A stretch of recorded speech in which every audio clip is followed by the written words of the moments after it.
Nananghalian ang mga bida sa kabundukan. Mabilis na kumain ng sandwich si Ash kaya nasamid siya. Mabilis siyang binigyan ni Misty ng tubig pero hindi ito umepekto kaya gumamit si Pikachu ng Thunderbolt para magulat si Ash at malunok ang pagkain at buti na lang ay nagtagumpay ito. Pagkatapos nyun, nakita nila ang isang marip na may suot na pink ribbon na biglang sumugod sa kanila. Dinamba ng marip si Pikachu na gumamit naman ng Thunderbolt bilang pagtatanggol sa sarili. Nakapagtataka dahil nagustuhan ng marip na makuryente at lalong lumaki ang balahibo nito. Biglang dumating ang marami pang marip at hinabol si Pikachu dahil ang kuryente nito ay nagpapalaki sa kanilang mga balahibo.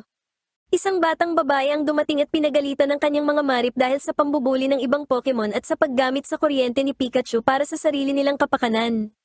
Nakinig sa kanya ang marip na may pink na ribbon, pero ang lahat ng ibang marip ay sumuway sa kanya, hanggang sa lumitaw ang ina ng bata, na ang Raichu ay gumamit ng Thunderbolt para makuha ang atensyon ng mga marip mula kay Pikachu. Pinapila ng babae ang mga ito, na ikinamangha ng mga bida. Sinabihan ng babae ang anak niyang si Mary na umuwi na. Sa bahay, humingi ng paumanhin ng babae sa pagdudulot ng problema, pero alam ni Ash na hindi naman ito naging problema. Sinabi ni Brock na sana ay mas bata ng 10 taon ng babae, na ikinainis naman ni Misty. Sinabi ni Mary na nawala lang ang tingin niya sa mga marip ng sandali at agad na silang nagtakbuhan palayo. Tinanong siya ng kanyang ina kung nagpapantasya na naman ba siya tungkol sa mga Pokemon battle, at inamin naman niyang oo. Nagbabala ang babae na kailangan niyang mag-focus kahit na may festival sa susunod na linggo. Sinabi ng babae sa mga bida na pinupuri ang mga marip dahil sa pagbibigay ng kuryente, kaya nakita ni Misty na ang festival ay para sa karangalan ng mga ito. Maraming tinutukoy ang mga judge, kabilang na ang mga labanan. Gustong sumali ni Ash, pero sinabi ng babae na ang mga naninirahan lang sa lambak ang pwedeng sumali, na ikinalungkot ni Ash dahil umasa siyang makakakuha ng dagdag na ensayo para sa kanyang laban sa Azalea Gym. Ipinakita ni Ash ang kanyang unang badge, kaya ginusto rin ni Mary na makipaglaban gamit ang Pokemon. Tinanong ni Mary ang kanyang ina kung pwede siyang sumali sa contest na may battle, pero mahigpit siyang pinagbawalan nito dahil masyado pa siyang bata at hindi pa niya kayang kontrolin ang kanyang marip. Matapos marinig ang dalawa, nag-alok si Brock ng kanilang simpleng tulong. Nagulat sina Ash at Misty, pero tinanggap ng babae ang kanilang tulong. Kaya naman, pinapila ni na Pikachu at Raichu ang mga marip, habang sinusukat naman ni na Brock at ng ina ni Mary ang boltahe ng mga marip, at sina Ash, Misty, at Mary naman ang nagsisipilyo sa mga ito. Binilang ni James ang mga marip at nakatulog ito. May plano si Jessie na kuhanin ang kanilang mga balahibo at ibenta ang mga ito. Naalala ni James na marami siyang damit na gawa sa balahibo ng marip noong bata pa siya, at naiinggit sa kanya ang kanyang mga kaklase kaya halos araw-araw siyang binubugbog ng mga ito. Napagtanto niyang walang ganun sina Jessie at Meowth, kaya sumama siya sa kanila sa pagkuha ng mga balahibo. Nakita ni Ash ang marip ni Mary na si Fluffy na nagsasanay ng Thundershock. Bilib dito si Ash, habang sinabi naman ni Mary na inalagaan niya ito mula pa noong bata pa ito. Sinabi ni Ash na dapat siyang maging proud dito. Nakiusap si Mary kay Ash na labanan ng kanyang marip gamit si Pikachu dahil hindi pa siya nakakaranas ng battle. Dahil pumayag sina Ash at Pikachu, nagsimula na ang laban. Sinubukang mag-tackle ni Fluffy pero naiwasan ito ni Pikachu. Dahil nagmintis ang headbutt ni Fluffy, gumamit ito ng growl na nakaapekto kay Pikachu. Nagpatuloy si Fluffy gamit ang Swift na tumama kay Pikachu, pagkatapos ay nakipaglaban naman ito ng Thundershock kay Pikachu. Pinatigil ni Ash si Pikachu sa paggamit ng Thundershock habang si Mary naman ay inutusan si Fluffy na magpatuloy lang at mas palakasin pa ito, pero biglang bumagsak si Fluffy. Nakita ni Ash na naubos na nito ang lahat ng kanyang lakas, kaya sinabihan niya si Mary na dapat muna itong magpahinga. Tinanong ni Mary si Ash kung bakit niya pinigilan si Pikachu sa paggamit ng Thundershock at ipinaliwanag ni Ash na napagod na si Pikachu sa paghabol sa mga marip bago pa ang laban kaya kaunti na ang lakas nito. Inamin ni Mary na ang tanging nasa isip niya lang ay ang manalo sa laban at nakalimutan na niya ang kapakanan ni Fluffy. Humingi siya ng paumanhin kay Fluffy, kaya sinabi ni Ash na bagaman mahalaga ang mga laban, dapat din nilang isipin ang kapakanan ng kanilang Pokemon dahil iniisip din ng mga ito ang kanilang trainer kaya ito lumalaban para sa kanila. Nakita ni Mary na parang alam na ni Ash ang lahat pero itinanggi ito ni Ash dahil nagkakamali rin siya. Sa hapunan, pinuri ng grupo ang luto ng ina ni Mary. Pinuntahan ng kanyang ina si Mary sa kwarto nito pero wala ito doon. Narinig ng kanyang ina si Mary sa bubong na humihingi ng pasensya kay Fluffy at inaamin na hindi pa siya handa para sa mga laban sa festival na nagpangiti naman sa kanyang ina. May paparating na bagyo kaya ginising ng ina ni Mary ang mga bida dahil kailangan niya ng tulong. Sinabi niya sa kanila na kailangan ng mga marip ng kuryente para magmukhang mas malaki ang kanilang mga balahibo sa pamamagitan ng pag-absorb nito. Iniwan nila ang mga marip sa gilid ng bangin, habang nagtago sila at pinanood ang paglaki ng mga balahibo ng marip dahil sa tama ng kidlat. Pagkatapos nun, habang tinitingnan nila ang mga marip at pinupuri ang mas gumandang balahibo nito, bigla itong hinuli ng Team Rocket gamit ang malaking lambat. Habang tumataas ang sinasakyan nilang balon, binanggit ng Team Rocket ang kanilang moto at pagkatapos ay ninakaw rin si Pikachu gamit ang isang kamay na robot at inilagay ito sa hawla. Gumamit si Raichu ng Thunderbolt pero naabsorb lang ito ng isang panel. Inutusan ng ina ni Mary si Raichu na mas palakasin pa ang kuryente at hindi nagtagal ay napasabog nito ang panel. Nasunog ang balon at bumagsak, kaya nakatakas si Pikachu at ang mga marip, bagaman naubusan ng lakas si Raichu. Inilabas ni na Jessie at James sina Arbok at Weezing pero hindi ito nakagalaw dahil nag-growl ang mga marip. Pagkatapos nun ay gumamit ng Thunder Shock ang mga marip pero gumamit si Meowth ng panel para higupin ang kuryente. Gustong patulungin ni Ash si Pikachu pero nahihirapan siyang buksan ang hawla nito. Dumating si Fluffy at sinabihan ng ina ni Mary ang ibang marip na gumamit ng Thunder Shock kay Fluffy. Hinigop ni Fluffy ang kuryente at itinira ito sa Team Rocket, pagkatapos nun ay nakalaya na si Pikachu at pinatalsik ang mga ito. Kinabukasan, binigyan ng ina ni Mary si Mary ng isang Pokeball para makasali ito sa festival. Nanood ang mga bida, habang inilalabas ni Mary si Fluffy sa labanan sa festival. Habang nagpapatuloy ang mga bida sa kanilang paglalakbay, nagplano ang Team Rocket ng kanilang susunod na hakbang, ang hulihin si Pikachu sa pamamagitan ng paghuhukay ng isang malaking butas.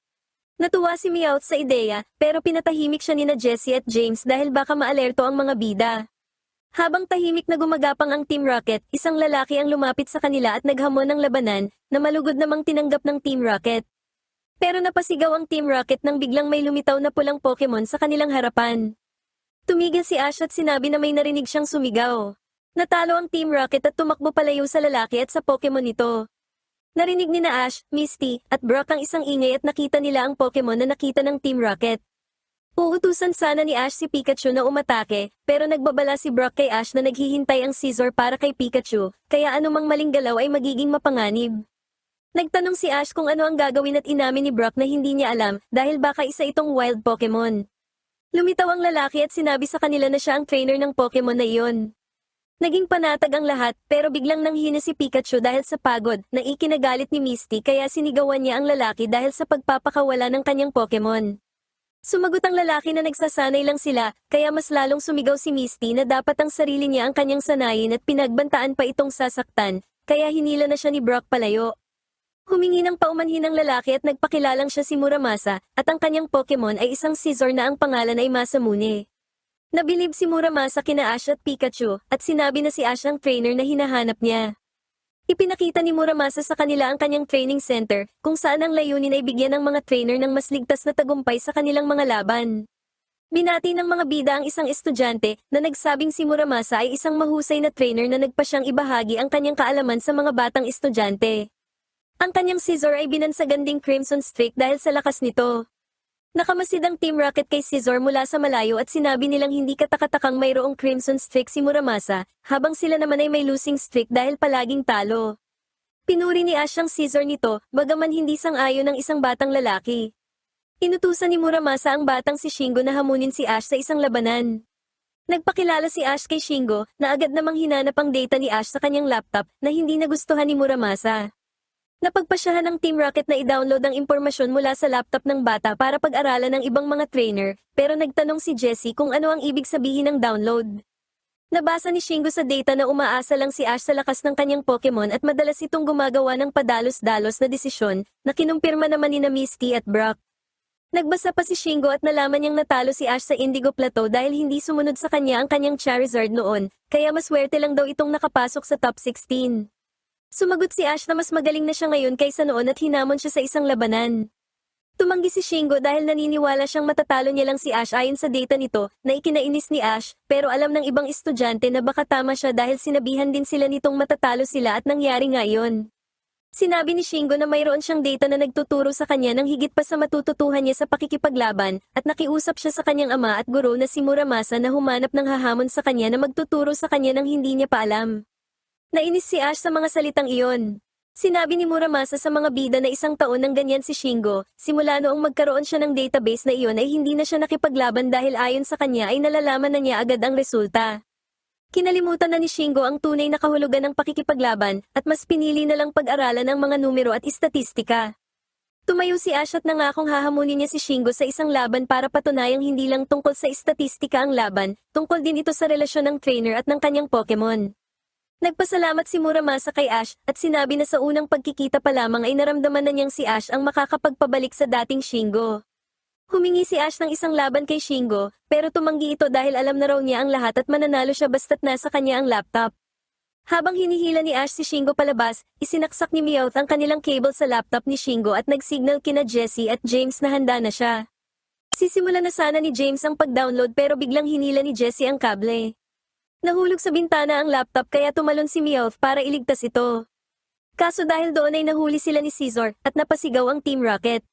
Narinig ni na Shingo at Ash ang sigaw at nakita ang Team Rocket na kinakabahan sa harap ni Scizor. Inamin ni James sa mga bida na habol nila ang data at inilabas nila ni Jessie ang kanilang mga Pokemon para lumaban. Kinuha ni Shingo ang kanyang computer at pinrotektahan siya ni Masamune mula kay Arbok. Inaya ni Ash si Shingo na makipaglaban sa Team Rocket pero mas inuna nitong tingnan sa laptop ang data ng mga ito. Sinabi ni Shingo na walang data tungkol sa kanila, kaya sinabi ng Team Rocket na wala palang kwentang nakawin ang kanyang database dahil hindi ito kompleto. Nainsulto si Shingo kaya sinabi nito na papatunayan niya kung bakit hindi dapat mapabilang sa kanyang database ang Team Rocket. Inilabas ni Shingo ang kanyang Scizor na si Blade na ayon sa kanya ay hindi pa kailanman natatalo sa laban. Inihanda niya ang laptop para pag-aralan ng Team Rocket sa laban at sinabihan ng mga ito na simulan na ang pag-atake. Nagalit ang Team Rocket at sabay-sabay na pinasugod ang kanilang mga Pokemon, pero nang makita ito ni Shingo ay sinabi niyang sapat na ang quick attack at iniutos ito sa kanyang Pokemon. Tinamaan ni Blade ang Team Rocket at napatalsik ang mga ito sa malayo. Natuwa si Muramasa na makitang bumalik si Shingo sa pakikipaglaban. Sinabihan ni Ash si Shingo na kailangan niyang lumaban sa mas malalakas na trainer para maging mas magaling, hindi ang pagsusuri lang ng data. Dahil sa mga salitang iyon, tinanggap na ni Shingo ang hamon ni Ash. Inilabas ni Ash si Heracross laban sa Blade ni Shingo. Nagsimula si Blade sa quick attack na pumigil kay Heracross sa paggamit ng Leer. Tinamaan si Heracross ng Metal Claw. Sinubukan itong itapon ni Blade pero nagawang makababa ni Heracross bago pa man may hagis palayo na ikinagulat ni Shingo. Gumamit si Heracross ng Horn Attack na nakapinsala kay Scizor bago pa man ito masabihan ni Shingo na umiwas.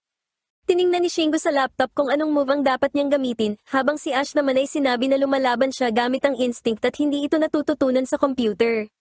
Gumamit si Heracross ng takedown pero nabigo ito dahil naging masyadong mabilis si Scizor gamit ang agility. Inutusan ni Ash si Heracross na pakiramdaman ang galaw ng kalaban, habang si Shingo naman ay naiinis dahil kailangan niyang panoorin ang laban at ang kanyang data ng sabay. Gumamit si Heracross ng Fury Attack na nagpabagsak kay Scizor bago pa man ito makagamit ng Metal Claw. Inutusan ni Shingo si Blade na tumayo, kaya nagpatuloy si Heracross sa paggamit ng Fury Attack hanggang sa makita ni Shingo na mas mabilis pala si Heracross. Gumamit si Scizor ng Quick Attack para pigilan si Heracross bago ito makagamit ng Tackle. Pinuri ni Ash at Shingo ang Pokemon ng isa't isa at sinubukang tapusin ang laban. Gumamit si Scizor ng Quick Attack pero yumuko si Heracross at saka isinabit si Scizor sa kanyang sungay. Gayunpaman, sinalo ni Heracross ang atake kaya nawala ng balanse si Scizor at tuluyan na itong natalo ni Heracross gamit ang Horn Attack.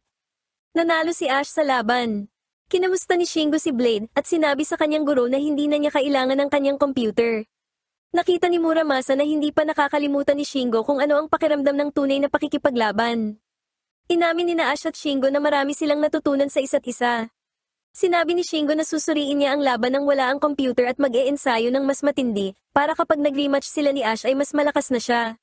Sinabi ni Brock na pakiramdam niya ay mas malakas na din ang mga Pokemon ni Ash at Shingo sa susunod nilang pagkikita. Samantala, paika-ikang lumakad palayo ang Team Rocket matapos ang kanilang pagtalsik.